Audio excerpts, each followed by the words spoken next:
Al pasar junto a la vendedora de flores, el magnate Martín Salazar se quedó helado al ver un collar, el mismo que había pertenecido a su difunta amada hacía 18 años. Aquel mediodía, Martín conducía su Maserati Gran Turismo por las bulliciosas avenidas de Sevilla.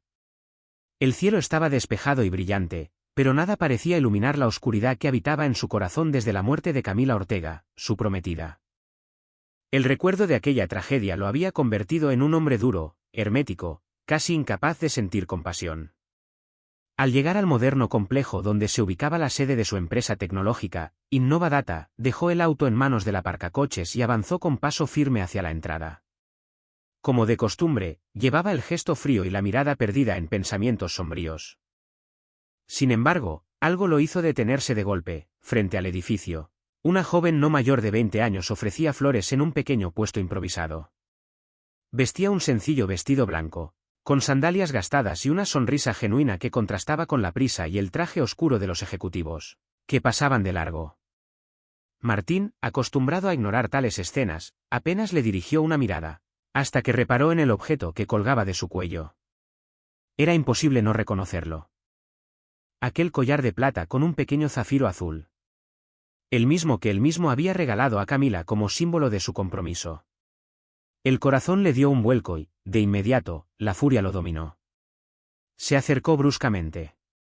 ¿Dónde conseguiste ese collar?, preguntó con voz seca, casi amenazante. La joven, Lucía, lo miró sorprendida, asustada por la intensidad de aquel hombre elegante y severo. Abrió la boca para responder, pero no consiguió articular palabra. Te he preguntado de dónde lo sacaste, insistió Martín, perdiendo la paciencia. Era de mi madre, balbuceó al fin, con voz temblorosa.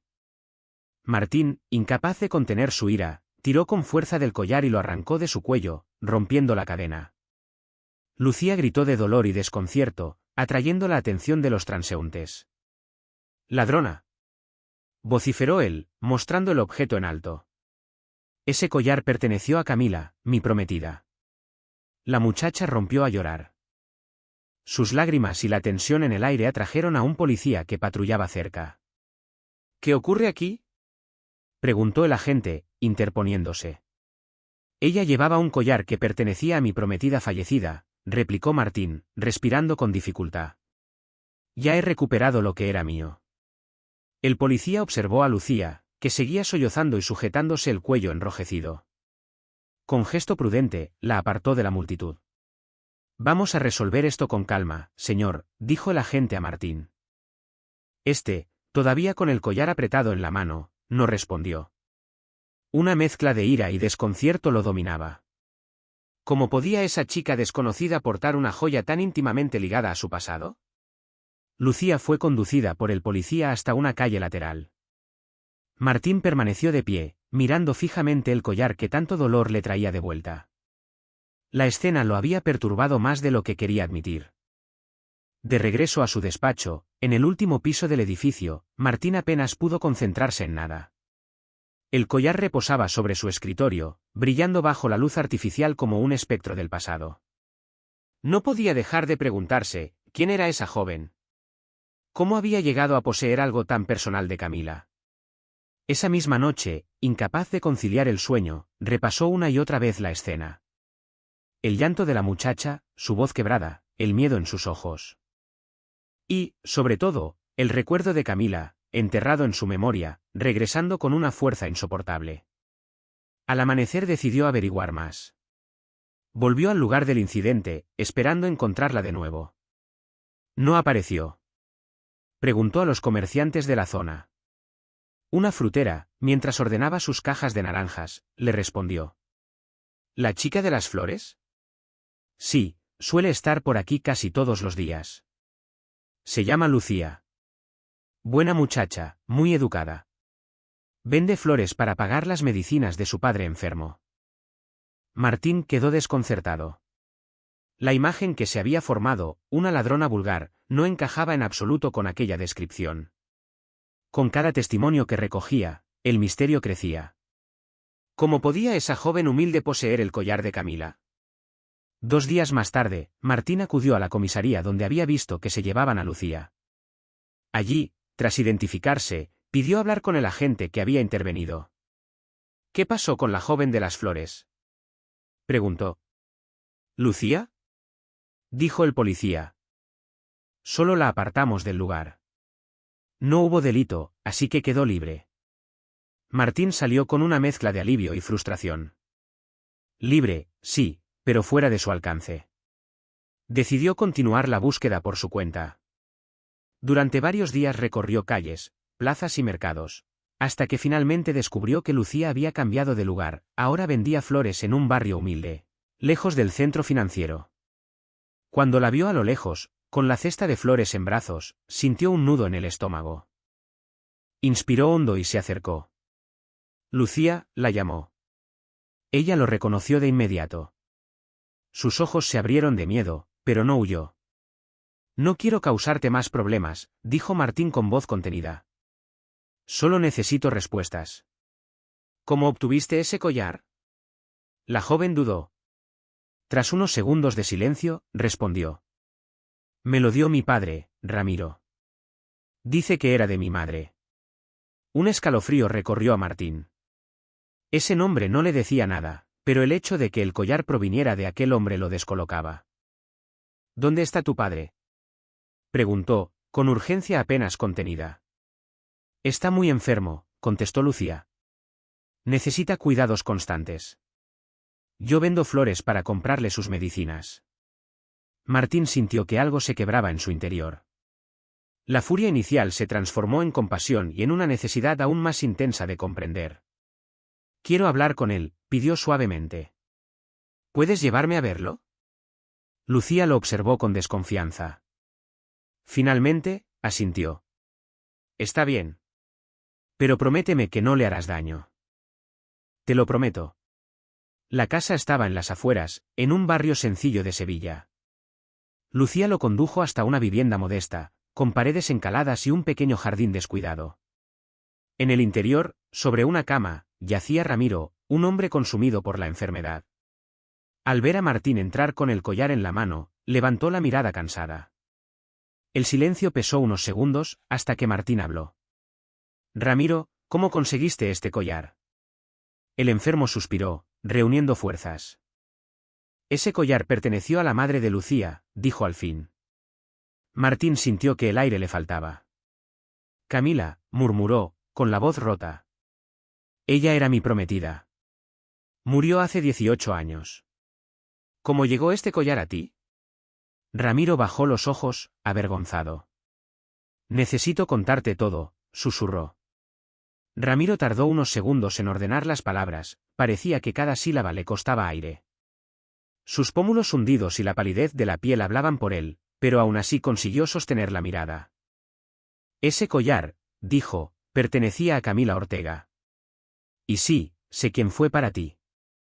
Martín no respiró durante un latido. Fue mi prometida, respondió.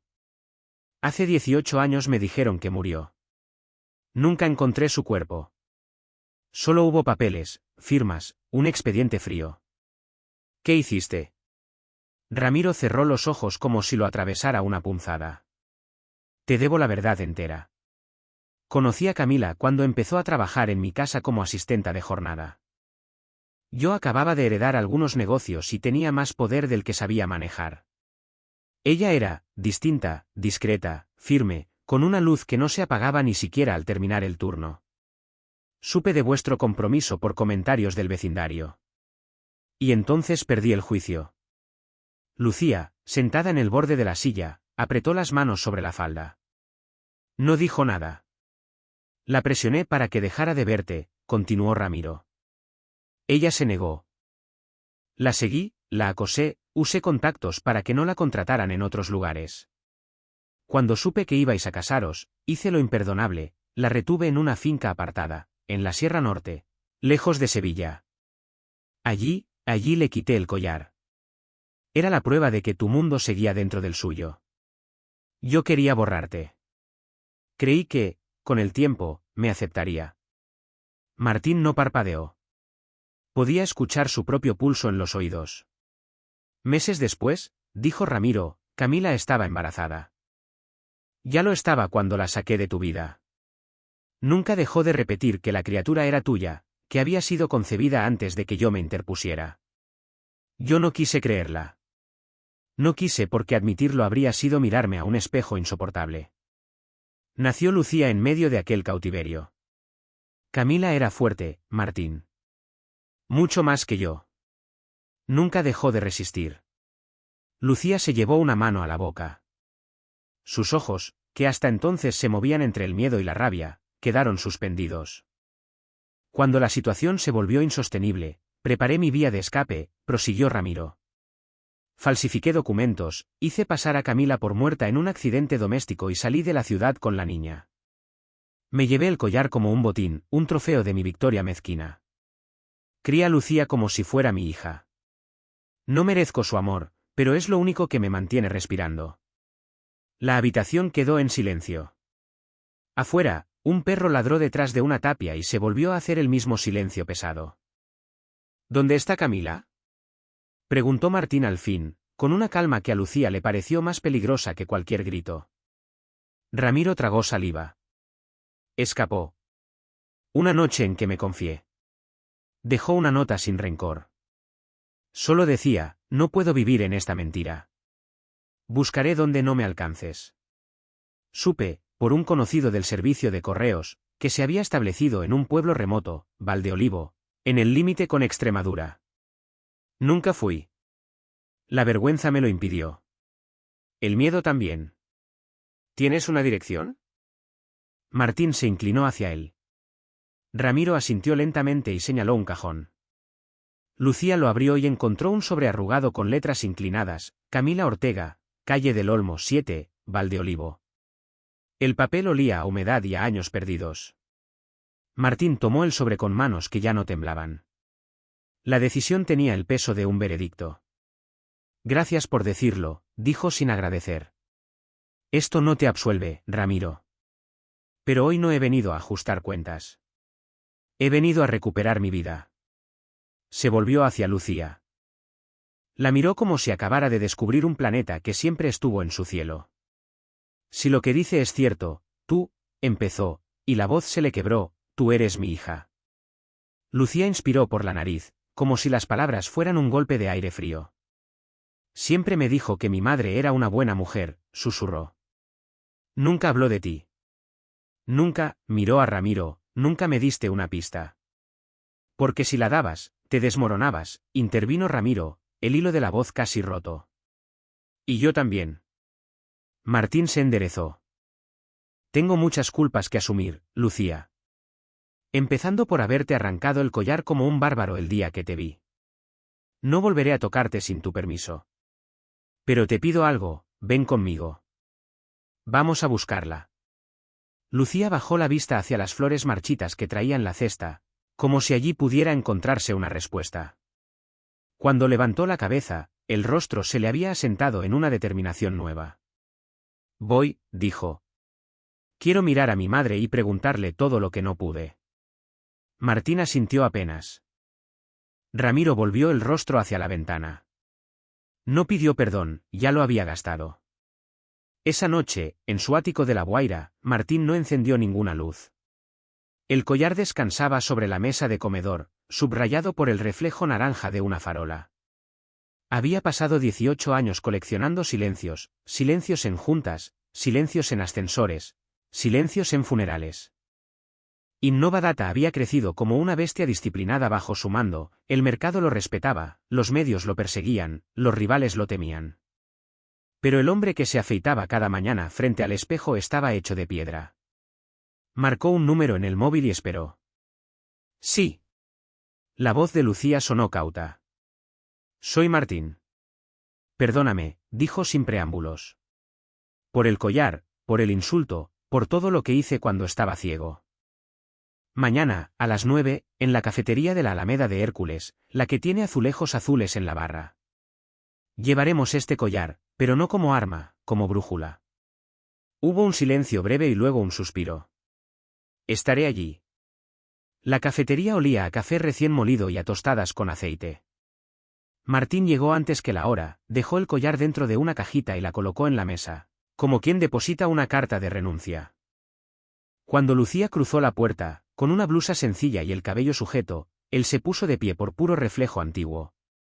No era una reverencia de magnate, era un reconocimiento. Gracias por venir, dijo. Estoy aquí por ella, respondió Lucía, sin dureza, pero sin márgenes. Martín asintió. Un camarero dejó 2 manzanillas y se retiró con discreción. El zumbido de conversaciones ajenas hizo de biombo. No hay excusa, empezó Martín. Durante años fui un hombre que administraba números porque no sabía administrar pérdidas. El día que vi el collar, lo único que quedó vivo en mí fue la ira. Te hice daño. A mi propia hija. Si te digo que me arrepiento, gastaré una palabra que debería reservar para Camila. Pero me arrepiento. Lucía sostuvo la mirada con esos ojos que ya no eran solo de Ramiro, ni solo de Camila. No sé cómo se aprende a creer en alguien que te llama ladrona sin escucharte, dijo. Pero sé reconocer cuando alguien decide cambiar. Quiero saber de ti lo que mi madre me habría contado si hubiera podido. Martín asintió, como quien acepta una prueba. Vayamos a Valdeolivo, propuso. Hoy mismo, si puedes. ¿Puede? El Maserati salió de Sevilla antes del mediodía, dejando atrás las torres y los puentes sobre el Guadalquivir. El paisaje se fue despejando en encinas, viñas y trigales. Lucía miraba por la ventanilla con una mezcla de expectativa y miedo. Martín no miraba nada, como si conducir fuera su forma de rezar. ¿Qué le gustaba a Camila? Preguntó de pronto Lucía, para llenar un silencio que ya pesaba. Martín sonrió con un recuerdo. Las tortas de aceite. Decía que una con anís podía salvar un mal día. Cantaba bajito mientras cocinaba, siempre la misma estrofa mal afinada. Y coleccionaba, miró el retrovisor, como si allí pudiera aparecer, coleccionaba postales de ciudades donde no había estado. Lucía apoyó la frente en el cristal. Yo guardaba flores secas dentro de los libros, dijo. Ramiro decía que era una manía inútil. Ahora pienso que quizá era su memoria intentando crecer donde no podía. Martín no respondió. Apretó un poco el volante. Entraron a Valdeolivo por una calle estrecha con geranios en las ventanas. Un anciano con boina saludó sin prisa, como saludan los pueblos a los coches forasteros. Hallaron la calle del Olmo sin dificultad, las casas eran bajas, encaladas, con puertas de madera pintadas de verde. En el número 7, un tejadillo ofrecía sombra a 2 macetas de romero. Martín detuvo el coche y dejó que el motor se apagara solo. El silencio era casi ofensivo. ¿Lista? Preguntó. Lucía no contestó con palabras. Asintió y se tomó un segundo para respirar hondo. Subieron los 2 escalones, y Martín tocó a la puerta con los nudillos. No hubo respuesta. Volvió a tocar. Esta vez escucharon pasos suaves al otro lado. La puerta se abrió. Camila estaba allí, con el cabello recogido en un moño simple, la piel algo más pálida, los ojos más hondos. En las manos llevaba un paño de cocina. La sorpresa le cruzó la cara como una nube rápida, luego, el tiempo se detuvo. Camila, dijo Martín, con una voz que encontró intacta después de 18 años. Ella no habló. Bebió su imagen como si temiera que el aire se la llevara, y luego miró a Lucía. El paño cayó al suelo.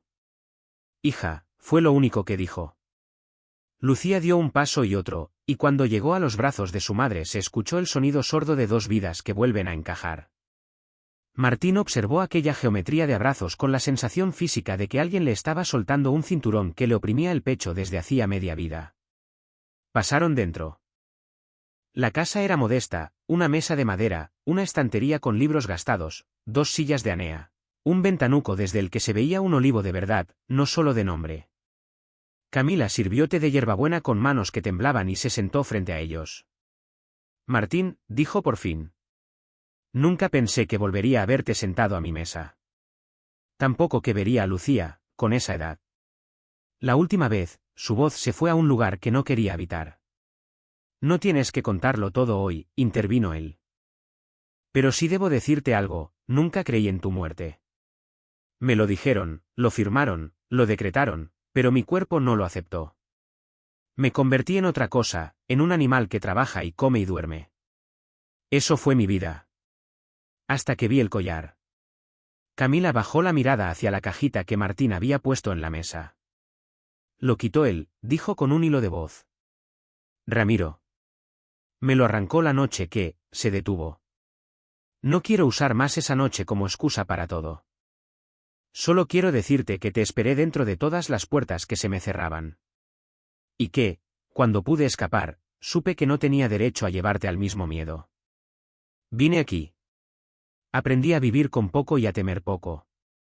Lucía sostuvo la taza con las dos manos. Ramiro dijo que ya estabas embarazada cuando te llevó, soltó de golpe. Dijo que yo era de vosotros. Camila se inclinó hacia ella y le tomó el rostro entre las manos.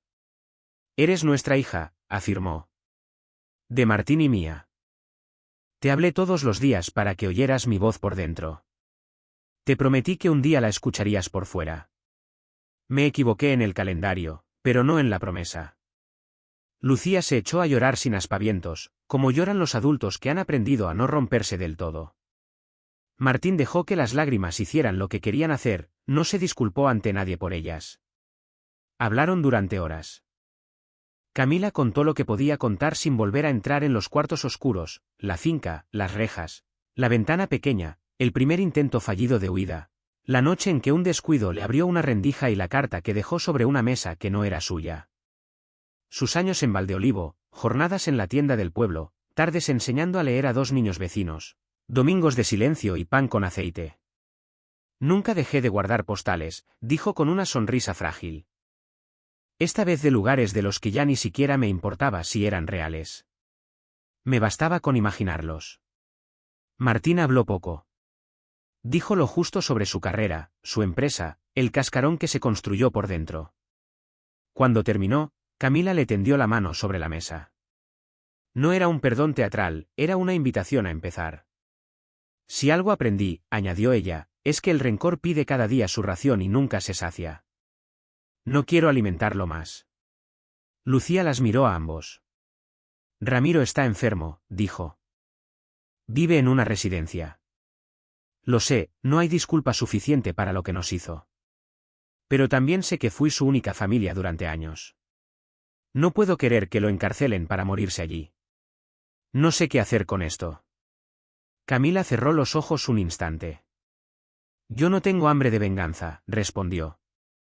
Si la justicia formal tiene que seguir su curso, lo hará. Pero mi justicia hoy es teneros delante y decidir qué hacemos con esta oportunidad. Martín se frotó el puente de la nariz. Hay un lugar para la ley y otro para el perdón, dijo. No quiero usurpar ninguno. Empecemos por arreglar lo nuestro. Lo otro lo pensaremos con la cabeza fría. La tarde se volvió dorada en la ventana. Lucía salió un momento al patio minúsculo y tocó con los dedos la corteza del olivo, como si quisiera leerla. Cuando volvió, traía una decisión en los ojos. Quiero quedarme unos días aquí, anunció.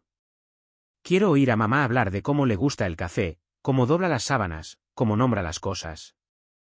Quiero tener memorias nuevas. Martín sonrió por primera vez con la boca entera. Yo voy a volver a Sevilla, a ordenar asuntos, a limpiar mi casa de cosas viejas que ya no nos sirven. Luego vendré a por vosotras. Si queréis, claro. Camila asintió. El acuerdo fue sencillo como un apretón de manos. De regreso a Sevilla, Martín sintió por primera vez que la ciudad tenía bordes.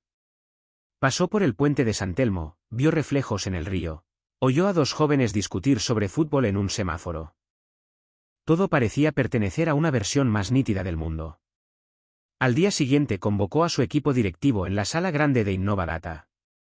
No era su estilo dar explicaciones personales, pero algunas estructuras se caen si no se sustituyen por pilares nuevos. Desde hoy, dijo, la empresa no será un lugar de miedo útil.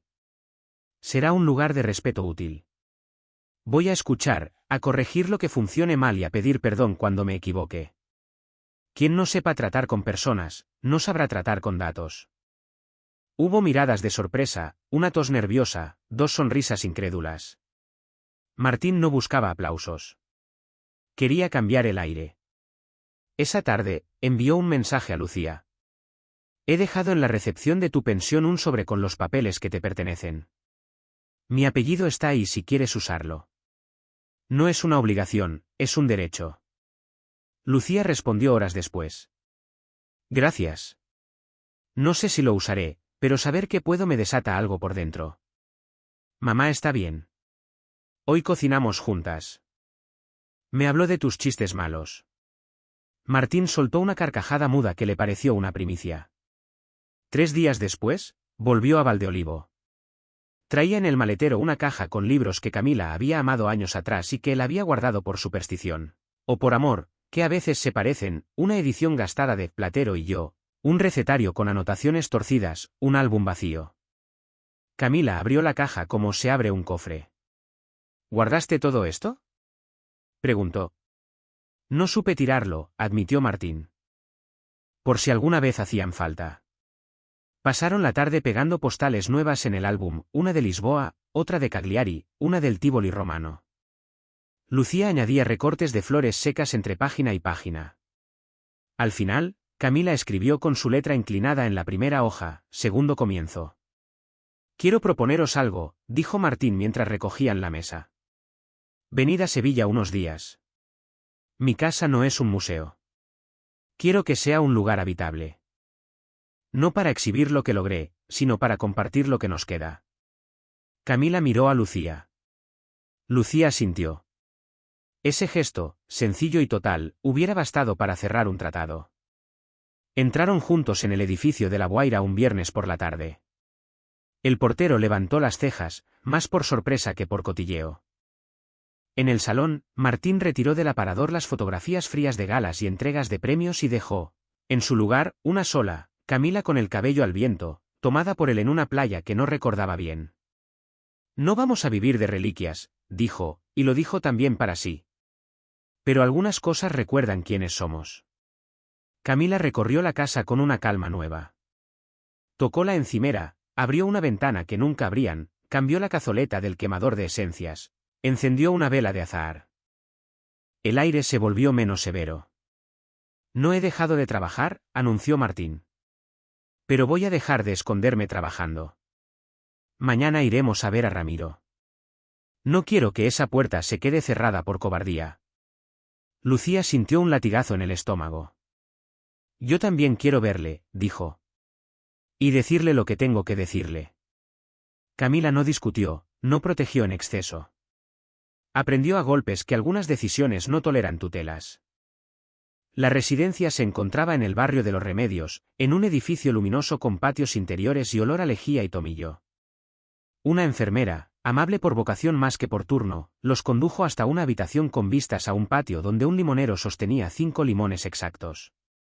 Ramiro estaba atado a su propia debilidad más que a la cama. Los ojos, sin embargo, tenían una claridad que no había mostrado antes. Vinisteis, dijo, y no supieron si era una constatación o un agradecimiento. Lucía dio un paso al frente. Vine porque quiero, aclaró.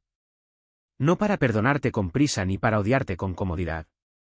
Vine a decirte que vas a vivir el tiempo que te quede sabiendo que no te debo mi silencio. Me robaste a mi madre, me robaste a mi padre, me robaste mi nombre. No me robaste la capacidad de elegir.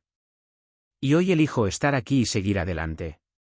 Ramiro asintió, y esa aceptación sencilla fue su gesto más digno. No te pido nada, dijo. Solo, gracias por no dejar que el último rostro que vea sea el de una enfermera cansada. Camila se acercó a la ventana. No habló. Martín se puso junto a la cama. Haré lo necesario con la ley, dijo. No me corresponde ser juez ni verdugo. Me corresponde no mentir. Ya no. Ramiro cerró los ojos, no para escapar, sino como quien recibe una sentencia merecida y, sin embargo, descansa. Salieron en silencio. En el patio, el limonero sostenía ahora 4 limones, uno había caído sobre la tierra. Lucía lo recogió y lo olió. Olía limpio. No quiero vivir con nudos, dijo. Hoy he deshecho uno. Camila le acarició el cabello. Nos quedan otros, sonrió.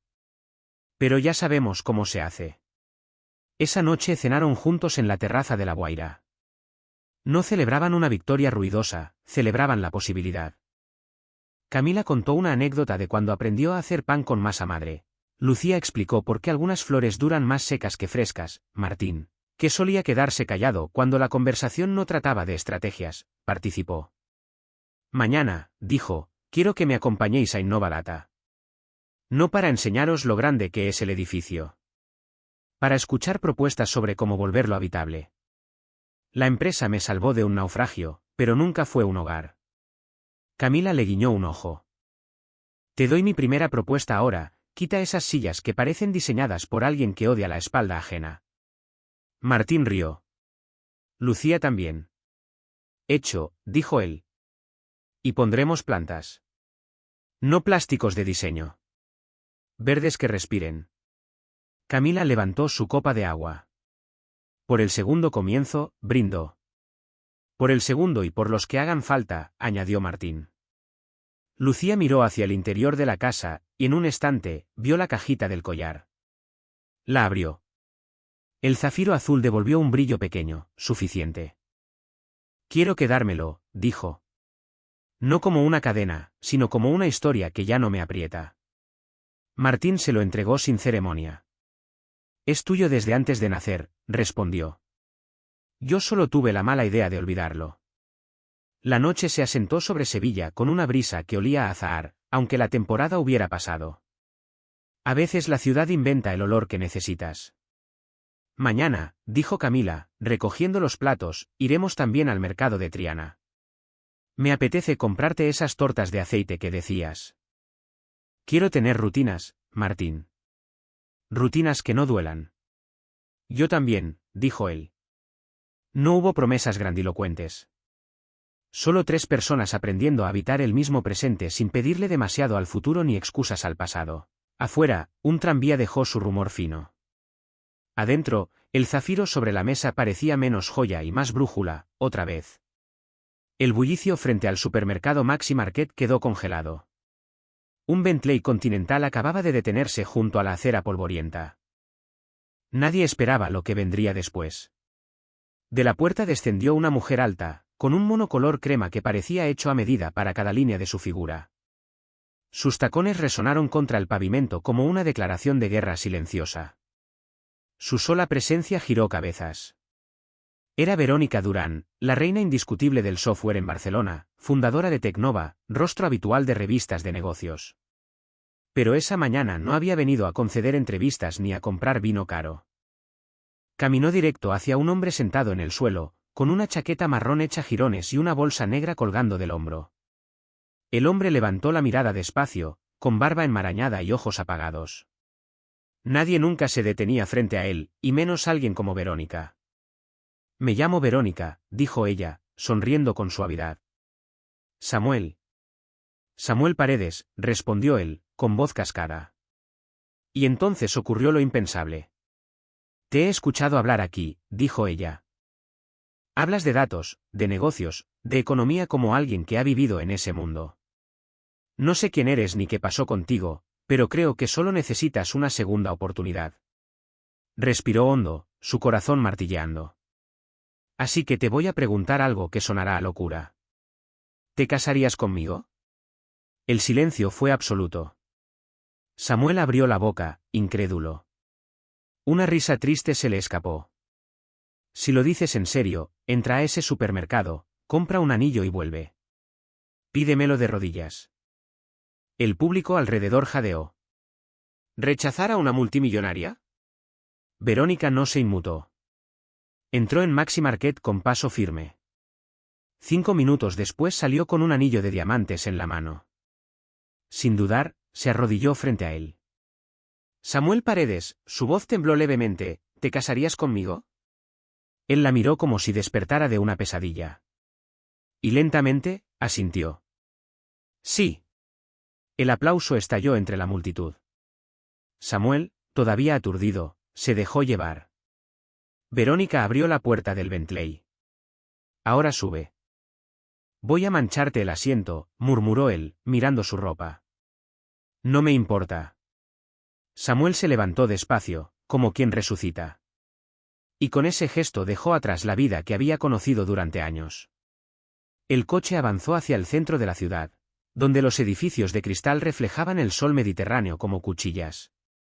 Samuel se mantenía rígido, con la bolsa negra en el regazo. Verónica lo observaba de reojo. Sus ojos estaban rojos, no por emoción sino por años de polvo y desvelo. «Haremos una parada rápida», anunció ella. El Bentley se detuvo frente a un estudio de estética de lujo, Hidalgo Grooming Club. El mármol del vestíbulo brillaba como si nunca se hubiera usado. Un empleado abrió la puerta con una reverencia, pero al ver a Samuel dudó. «Está conmigo», dijo Verónica. Y bastó. Durante una hora, barberos y estilistas trabajaron sin descanso. La barba de Samuel cayó a pedazos, su cabello fue cortado y peinado hasta parecer sacado de una revista. Cuando le ofrecieron el espejo, el hombre que vio no coincidía con el recuerdo de los últimos años. Tenía mandíbula definida, ojos despiertos y un fuego que empezaba a regresar. Luego vino la ropa, camisa blanca, pantalones negros, mocasines de piel. Cuando salió del probador, Verónica se levantó. «Ese es el hombre que vi», dijo con una sonrisa. Samuel tragó saliva. «Me siento como si volviera a vivir». «Y apenas es el principio», respondió ella. La mansión de Verónica se alzaba en las colinas de Sitges, frente al Mediterráneo. El portón se abrió revelando un jardín con palmeras, una fuente central y cristales que reflejaban la luz como espejos. Samuel bajó del coche despacio, como un niño entrando en un cuento.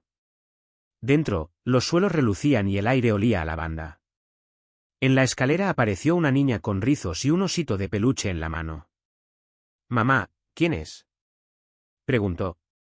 «Se llama Samuel, cariño», dijo Verónica, abriendo los brazos. «Y va a estar mucho tiempo con nosotros». La niña lo observó con seriedad infantil. «¿Eres bueno?». Samuel sonrió débilmente. «Lo intento». «Entonces puedes quedarte». Pero nada de historias de miedo por la noche.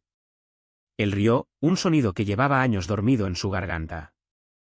Esa noche, Verónica le dio una habitación de invitados que parecía un hotel de 5 estrellas.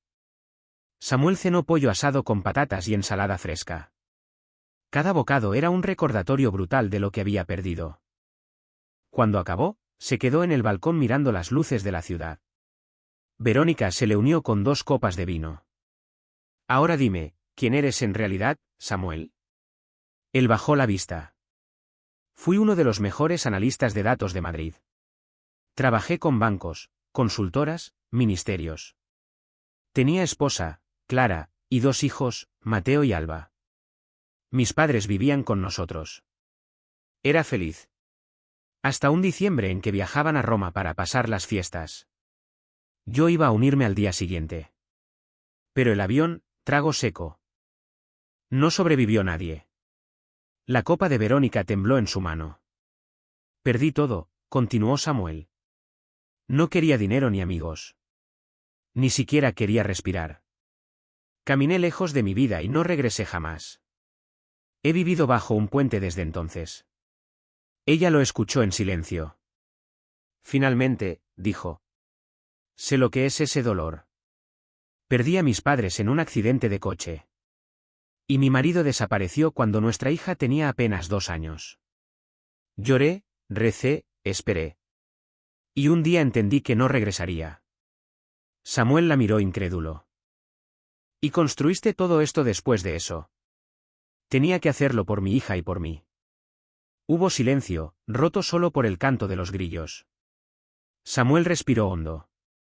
Por primera vez en mucho tiempo, sintió que quería vivir. A la mañana siguiente, no despertó con el olor a alcantarilla ni con el ruido del tráfico. Abrió los ojos entre sábanas limpias, escuchando pájaros y oliendo pan recién hecho. Tocó su cabello corto, su barba recortada. Era real. Unos golpes suaves sonaron en la puerta. «Buenos días, señor Samuel», dijo la niña asomándose. «Buenos días. Y puedes llamarme tío Samuel». Ella sonrió y desapareció. En el comedor, Verónica lo esperaba con traje azul marino y un ordenador abierto. Sobre la mesa, zumo, pan fresco y huevos. «Desayuna bien», dijo ella. Vas a necesitar fuerzas. ¿Por qué? Preguntó él, intrigado. Porque hoy empiezas a trabajar. Samuel se atragantó. ¿Trabajar? Sí. No te traje aquí por lástima.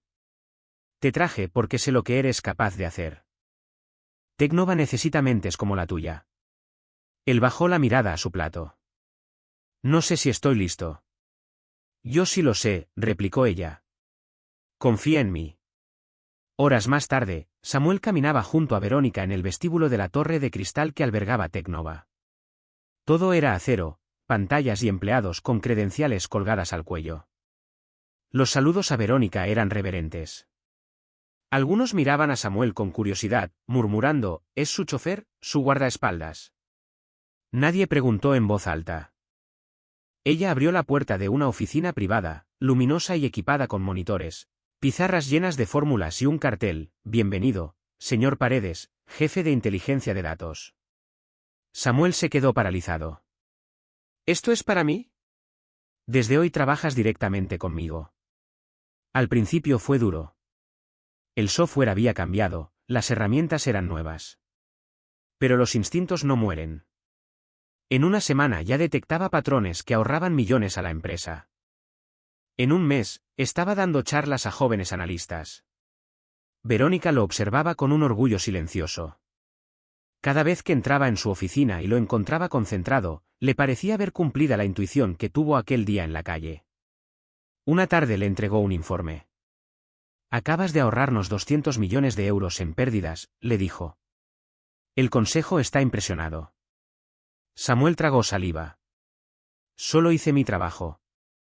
Y eso es lo que te hace grande. Se quedaron mirándose más tiempo del debido. Había en el aire un calor que ninguno había sentido en años. Meses después, Samuel ya no sobrevivía, prosperaba. Se había convertido en referente en conferencias y mentor para jóvenes. Sus ojos, antes huecos, brillaban. ¿Y Verónica? Verónica reía más. Sonreía más. Trabajaba menos horas y pasaba más tardes en el balcón con su hija y con Samuel, hablando de sueños. Una noche lluviosa, mientras la ciudad titilaba en la distancia, ella le preguntó. ¿Por qué dijiste que sí aquel día? Él rió. Creí que estabas loca. Pero en tus ojos había algo. Quizá esperanza. Quizá fe. Y lo necesitaba. Ella inclinó la cabeza. ¿Y ahora? Samuel le tomó la mano. Ahora sé que eras un ángel disfrazado. El silencio que siguió estaba lleno. Semanas después, durante una cena en la terraza de la mansión, Samuel se levantó. Se metió la mano en el bolsillo y con un nudo en la garganta, se arrodilló. Verónica Durán, ¿te casarías conmigo? Ella rompió a llorar. Sí. Sí, 1000 veces sí. La hija aplaudió feliz. Samuel le puso el anillo y la casa entera celebró. 2 meses más tarde, Barcelona fue testigo de una boda de cuento, empresarios, políticos y artistas viajaron desde medio mundo. La prensa la llamó la historia de amor más improbable de la década. Pero para ellos, aquello apenas era el comienzo. Habían pasado 3 años desde que Verónica Durán se arrodilló en la acera de un supermercado de barrio y le pidió matrimonio a un hombre que no tenía ni techo ni futuro. El mundo entero había seguido esa historia como si fuera un guión de cine, reportajes, documentales, titulares internacionales. Pero para ella y Samuel Paredes, todo aquello era ruido. Lo único que importaba era la paz que por fin habían encontrado. Samuel, ahora CEO director de Tecnova, compartía el timón de la empresa junto a Verónica. Bajo su liderazgo, la compañía se expandió por Europa y América Latina, lanzando nuevas herramientas de inteligencia artificial que revolucionaban hospitales, gobiernos y bancos. Pero, aunque los inversores celebraban las cifras, lo más importante ocurría en casa. Verónica estaba embarazada. La noticia la sorprendió una mañana cualquiera, con un test positivo entre las manos. Lloró, no de miedo, sino de gratitud. Clara, la hija que había criado sola, ya era una niña alegre de 7 años. Ahora llegaba un segundo hijo, una segunda oportunidad para rehacer lo que la vida les había negado. Una tarde luminosa, Verónica preparaba sopa de calabaza en la cocina mientras su vientre comenzaba a dibujarse bajo una blusa de lino. Samuel entró, la observó un instante en silencio y sonrió como quien contempla un milagro. «Pareces un sueño que nunca creí posible», dijo, rodeándola con los brazos. Ella rió suavemente. «Yo pensaba lo mismo de ti». Se besaron, y por un momento el mundo entero desapareció. 2 meses después, nació un niño robusto y tranquilo. Lo llamaron Daniel Andrés, en honor a los padres de Verónica y al padre de Samuel. Cuando ella lo sostuvo por primera vez, sintió que algo dentro se curaba. Samuel, con lágrimas en los ojos, murmuró: «Esta es la familia que creí perdida para siempre». Clara, orgullosa de su papel de hermana mayor, asumió responsabilidades con un entusiasmo que a veces desbordaba. Daba de comer al bebé, lo acunaba, intentaba cambiar pañales, aunque más de una vez se rindió en medio del desastre. La casa volvió a llenarse de risas. Pero la vida aún guardaba sorpresas. Años más tarde, Clara se graduó en la Universidad Autónoma de Barcelona como médica, la más joven de su promoción con apenas 18 años. Verónica y Samuel asistieron al acto con lágrimas en los ojos. Entre flashes de cámaras y abrazos, un joven alto y elegante se le acercó. «Hola, soy Óscar», dijo con una sonrisa. «Vi tu presentación sobre imágenes médicas con IA. Fue brillante». Clara se sonrojó. «Gracias». Desde la distancia, Verónica arqueó una ceja. Samuel soltó una carcajada. «Tranquila», le dijo a su esposa. «Está creciendo». Lo que empezó con charlas académicas se transformó en videollamadas largas, paseos por el Born y noches de cine. 3 meses después, Óscar apareció en la mansión con sus padres para pedir formalmente permiso para salir con Clara. Un gesto anticuado, pero profundamente respetuoso. 3 años más tarde, durante el cumpleaños 21 de Clara, él le propuso matrimonio. Ella dijo que sí entre lágrimas de alegría. La boda fue un acontecimiento que hizo temblar las columnas sociales de la ciudad. Se celebró en el Hotel Arts, con invitados que iban desde empresarios de Silicon Valley hasta diplomáticos europeos. Hubo música en vivo, vestidos deslumbrantes y un aire de cuento moderno. Verónica y Samuel la acompañaron hasta el altar. Clara, entre ambos, susurró: «Gracias por todo». Samuel le respondió con calma: «Haznos sentir orgullosos». Y ella lo hizo. Al decir sí, quiero, la sala entera se vino abajo en aplausos. En la recepción, Verónica pronunció un discurso emotivo. Pero fue Samuel quien dejó a todos en silencio. «Hace años», dijo con voz serena, «vivía bajo un puente. Lo había perdido todo, esposa, hijos, padres, incluso mi nombre. Creí que no había razón para seguir respirando. Pero entonces un ángel se arrodilló frente a mí. Ella no vio un mendigo, vio un hombre aún capaz de dar. Y me devolvió la vida. Hoy estoy aquí viendo a nuestra hija comenzar su propio camino, lleno de amor y esperanza. Mi vida ha cerrado su círculo». Las lágrimas corrieron por más de un rostro entre los invitados. 9 meses después, Clara dio a luz a una niña, Amaya, cuyo nombre significaba noche de lluvia bendita. Samuel, al sostenerla, susurró al oído de la recién nacida: «No lo sabes todavía, pequeña, pero naciste dentro de un milagro». La casa volvió a llenarse de voces y juegos. Daniel, ya un niño inquieto, corría tras mariposas en el jardín con una red en una mano y una tableta en la otra, diseñando un juego para atraparlas de forma virtual. Amaya reía mientras él la perseguía por la hierba. Verónica los observaba desde la ventana, con una taza de té en la mano. Aquella escena sencilla valía más que todas las portadas de revistas en que había aparecido.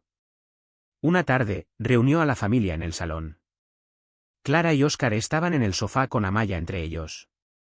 Samuel le sostuvo la mano. «He estado pensando», dijo Verónica, con voz firme pero suave. «Tecnova ha cambiado empresas y hospitales, pero quiero algo más. Quiero ayudar a personas como Samuel lo fue una vez, olvidadas, invisibles, sin oportunidades». Todos guardaron silencio. «Quiero crear la Fundación Paredes Durán», continuó.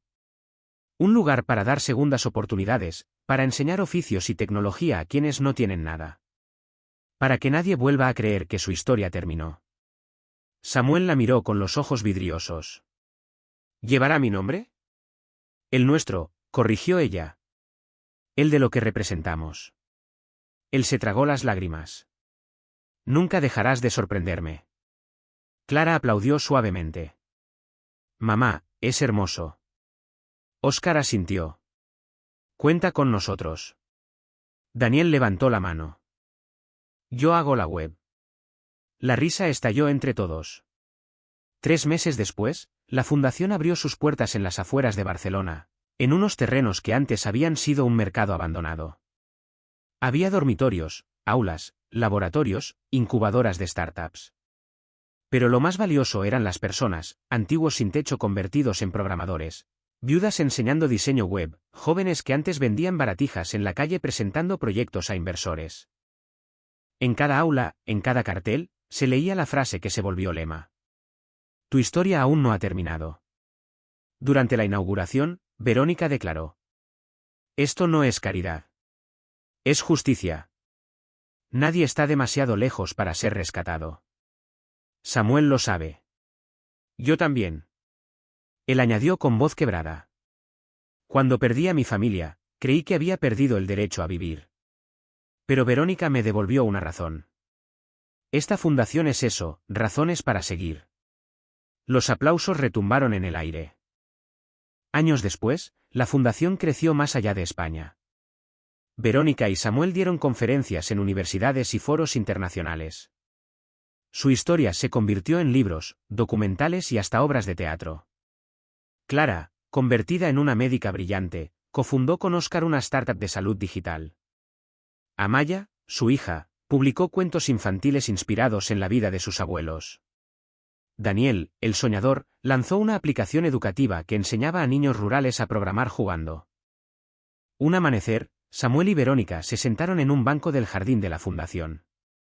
El pelo de ambos ya mostraba canas, pero sus manos seguían entrelazadas. Observaron a los niños correr entre los edificios. Estoy lleno, dijo él, con una paz nueva. Yo también, respondió ella, apoyando la cabeza en su hombro. Durante años pensé que Dios se había olvidado de mí. Ahora creo que simplemente me estaba preparando. Verónica cerró los ojos. Todo conducía aquí. Entonces Amaya corrió hacia ellos con un dibujo. Era la figura de una mujer arrodillada ante un hombre, con letras grandes que decían, el amor empieza donde termina el orgullo. Samuel lo contempló largo rato. Lo entendió, murmuró. Lo trae en la sangre, sonrió Verónica, besando a su nieta en la frente. El sol se escondió tras los tejados de la fundación mientras el viento jugaba con las ramas. Y por un instante, todo el dolor del pasado, todo el amor del presente y toda la promesa del futuro se fundieron en una sola certeza: lo imposible había sido vencido. La Fundación Paredes Durán había cumplido 10 años. Lo que comenzó como un sueño en una mesa de comedor se había convertido en un movimiento internacional con sedes en Lisboa, Bogotá, Buenos Aires y Manila. Miles de personas habían pasado por sus aulas, y muchas de ellas regresaban como mentores, cerrando un ciclo de esperanza. La prensa insistía en llamar a Verónica y Samuel la pareja que venció al destino. Ellos, en cambio, se describían con palabras más sencillas: dos sobrevivientes que aprendieron a compartir lo que les quedó. Pero el tiempo, implacable, no hacía excepciones. Samuel comenzó a sentir cansancio que no podía atribuir al trabajo. Las caminatas eran más lentas, las noches más largas. Tras una serie de exámenes en el Hospital Clínic de Barcelona, el diagnóstico fue claro: insuficiencia cardíaca avanzada. Verónica lo acompañó en silencio a casa. Esa noche no hubo lágrimas. Solo un pacto tácito de aprovechar cada instante. No quiero hospitales, dijo Samuel, con voz tranquila. Quiero el jardín, el olor a azahar y las risas de los niños. Verónica apretó su mano. Lo tendrás. Las semanas siguientes, la casa de Sitges se convirtió en un santuario. Clara venía cada fin de semana con Óscar y Amaya. Daniel, ya un joven ingeniero, instaló sensores para monitorear la salud de su padre en tiempo real, conectados a su aplicación educativa. Amaya corría por el jardín con dibujos que siempre terminaban en el regazo de su abuelo. Una tarde, Mientras Samuel descansaba en la terraza, Clara se sentó a su lado. «Papá», dijo suavemente. «Nunca pensé que volvería a tenerte. Cuando crecí, te creía enterrado en otro mundo. Hoy me cuesta imaginar cómo habría sido mi vida sin ti». Samuel la miró con ternura. «No importa lo que nos robaron, hija. Importa lo que construimos después». Amaya se unió a ellos y se subió a sus rodillas. «¿Me cuentas una historia, abuelo?» Él sonrió. «Claro, pequeña. La historia de un hombre que pensó que su vida había terminado, hasta que un día un ángel se arrodilló frente a él». «¿Y luego?», preguntó ella, con los ojos brillantes. «Y luego descubrió que la vida empieza justo cuando uno se rinde». Verónica los observaba desde la puerta, con el corazón apretado pero lleno de orgullo. Los últimos meses de Samuel fueron de una serenidad inesperada. Rodeado de familia, de flores y de mar, pasó los días escribiendo en un cuaderno de tapas negras. Nadie sabía qué contenía hasta después de su partida. Una mañana de primavera, mientras el canto de los pájaros se mezclaba con el rumor de las olas, Samuel se quedó dormido en su sillón favorito y no despertó. La noticia se extendió rápido. Barcelona entera se vistió de luto discreto. En la Fundación Paredes Durán, cientos de alumnos encendieron velas y colocaron flores frente a un retrato suyo, Samuel sonriente, sin corbata, con los ojos llenos de luz. El funeral se celebró en la iglesia de Santa María del Mar. Acudieron políticos, empresarios, estudiantes y familias anónimas que querían despedirse. Verónica, de pie junto al féretro, sostuvo la mano de Clara, de Daniel y de Amaya. Cuando llegó el turno de hablar, subió al púlpito y con la voz firme aunque rota, dijo: «Conocí a Samuel cuando ya no esperaba nada de la vida. Y él tampoco. Pero nos reconocimos en la ruina. Hoy me despido de mi compañero, de mi amigo, del padre de mis hijos, del hombre que me enseñó que la riqueza verdadera no está en lo que acumulamos, sino en lo que compartimos. Samuel fue, y seguirá siendo, mi milagro». La iglesia entera se levantó en un aplauso largo, que resonó contra las piedras centenarias. Semanas después, Verónica encontró el cuaderno negro en el cajón de la mesilla. En la primera página, con letra temblorosa, Samuel había escrito: «Este no es un diario de despedida, sino un mapa para seguir vivos». El cuaderno contenía recuerdos, reflexiones y mensajes para cada miembro de la familia. A Clara le escribió: «Sigue curando, pero no olvides curarte a ti misma». A Daniel: «Construye mundos, pero no olvides habitar el tuyo». A Amaya: «Nunca dejes de dibujar ángeles arrodillados. A veces son más reales que las torres de cristal». Y a Verónica: «Tú me rescataste. Ahora rescátate a ti misma cada día. No dejes que la sombra del pasado te robe la luz del presente. Te espero en cada sonrisa de nuestros nietos». Verónica cerró el cuaderno con lágrimas silenciosas y una sonrisa.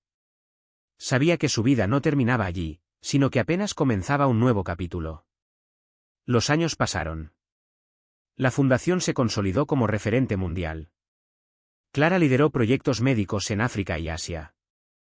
Daniel vendió su primera startup a una multinacional y luego abrió una escuela gratuita de programación. Amaya publicó un libro de cuentos ilustrados titulado «Donde empieza el amor», inspirado en la historia de sus abuelos. Verónica, ya con el cabello blanco y pasos más lentos, continuó al frente de la fundación, ahora acompañada por sus hijos. Cada vez que inauguraban una nueva sede, repetía la misma frase: «Este lugar existe gracias a un hombre que un día creyó que ya no valía nada. Y gracias a una decisión improbable, la de arrodillarse por amor». La audiencia siempre aplaudía, pero lo que más importaba era ver a jóvenes sin nombre propio en los registros oficiales recibir una nueva identidad, un nuevo comienzo. En el 20º aniversario de la fundación, la familia entera se reunió en Sitges. Amaya, ya adulta, presentó una obra de teatro basada en el cuaderno negro de Samuel. En la escena final, un hombre agotado se quedaba dormido bajo un cielo estrellado mientras una mujer se arrodillaba a su lado, no para pedir matrimonio, sino para prometer que la vida nunca lo abandonaría. El público lloró. Verónica, desde la primera fila, apretó entre las manos el collar de zafiro azul que una vez cambió el curso de sus vidas. Al salir al jardín, bajo un cielo encendido de estrellas, levantó la vista y murmuró: Lo logramos, Samuel. Contra todo pronóstico, lo logramos. El viento del Mediterráneo pareció responder con un murmullo suave. Y en ese instante, Verónica supo que, mientras hubiera alguien dispuesto a arrodillarse por amor, la historia nunca terminaría.